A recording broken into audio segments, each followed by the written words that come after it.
करणं कळत नाही आहे.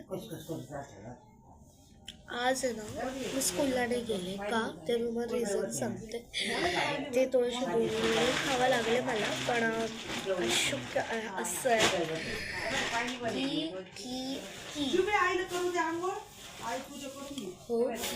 आणि मला ना मी ना देवाने माझं ऐकलं होतं, म्हणजे मला स्कूलला नव्हतंच जायचं, तसं पण मी गेली नाही. आणि खरं तर सकाळी सकाळी उठल्यानंतर अर्धा तास पहिले उठते, कंप्लीट 7 वाजता उठते. पण आज मी 7:30 वाजता उठते आणि 7:30 वाजता उठल्यानंतर 7:30 वाजता उठल्यानंतर आहे ना मम्मीने सांगितलं स्कूलला जायचं आहे. त्याच्यानंतर पप्पाने बोललं किती वाजता यायचं स्कूल आहे. मग मम्मीने बोललं 7:30 वाजलेले आहेत. पप्पाने विचारलं की किती वाजलेले आहेत आता, किती वाजता यायची स्कूलला ते. पप्पाने बोललं का, मम्मी बोललं 8 वाजता आणि 7 म्हणजे 7:30 वाजले होते. फक्त मी 1 2 3 4 5 6 म्हणजे फक्त 6 मिनिटात कसं रेडी होईल,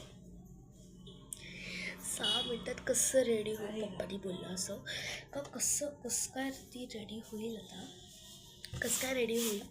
आणि मी आत्ता अंघोळ नाही केलेली, मी आत्ता शूट करते आणि म्हणूनच इथे इतकं जास्त आलं आहे ना. माझे गोष्ट वाटते माझी मम्मी अंघोळ करून आले. अंघोळ करून आल्यानंतर आहे ना तुम्हाला दाखवते, ती आत्ता अंघोळ करून आलेली आहे. तर तिकडे बघा, इथे माझी आजी आहे आणि ही आहे म्हणूनच. आणि त्याच्यानंतर मम्मीला मी बोललं मला नाही जायचं, म्हणजे दाढ दुखती असं, म्हणजे मम्मीला बोललं. खरं तर म्हणजे नॉर्मली दुखतच होती. आणि आज ना टेस्ट होती स्कूलमध्ये आणि हा व्हिडिओ म्हणजे मम्मीने बघितला ना, ॲक्च्युली मला खूपच जास्त नर्वस फील आहे. आणि इथे ना म्हणजे मी जो टाईमटेबल नाही काढला, टाईमटेबलमुळे मला लेट झाला. आणि टाईमटेबल काढला असं तर 3 नाही तर 4 मिनटं वेस्ट केले असते, फक्त 2 मिनटं राहिले असते. 2 मिनटं राहिले असते तर मी किती काय आवरू शकली असती.